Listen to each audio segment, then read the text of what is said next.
से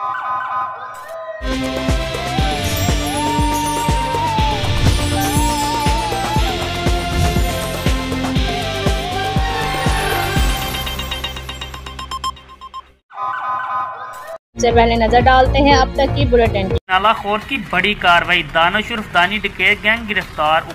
regional police officer Tayyab Hafeez Cheema और Umar Saeed Malik DPO Okara के अहकामात की रोशनी में एसएचओ थाना सिटी रिनालाखोर जावेद खान इंस्पेक्टर मां टीम ने कार्रवाई करते हुए दानिश उर्फ दानी डकैत गैंग जिसका सरगना दानिश उर्फ दानी हमराही मुल्जमान फैसल उर्फ मलंगी शहबाज को रंगे हाथों गिरफ्तार करके मुल्जमान के कब्जा से पिस्टल, तीबर और गोलियां बरामद कर लीं, जबकि दौरान तफ्तीश मुल्जमान से 2 अदद मोटरसाइकिल और नकदी 55,000 रुपये बरामद हुई। मुल्जमान ने 7 अदद मुकदमात बजुर्म 392 तेरपाई का इंकशाफ किया है।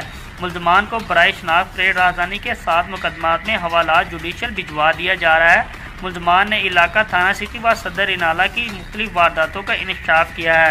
मुल्जमान आदि डिकेट और साबित रिकॉर्ड याफ्ता और संगीन जराइम में मुलव्विस व सैनिटरी और टाइल्स की दुनिया में एक जाना पहचाना नाम मिर्जा सैनिटरी स्टोर, जहां मिले सैनिटरी की वसी और दीदा से वैरायटी जो चले साल हर साल। टाइल्स के खूबसूरत रंग जो बनाए आपके घर को और भी खूबसूरत, जिस पर है सबका एतमाद। गुजरात का सबसे बड़ा sanitary and tile store Mirza sanitary store. एक बार टाइल्स और सैनिटरी फिटिंग्स लगवाएं, फिर उम्र भर के लिए भूल जाएं। बरसों से आपके भरोसे और एतमाद का नाम Mirza sanitary store, railway road, Gujarat.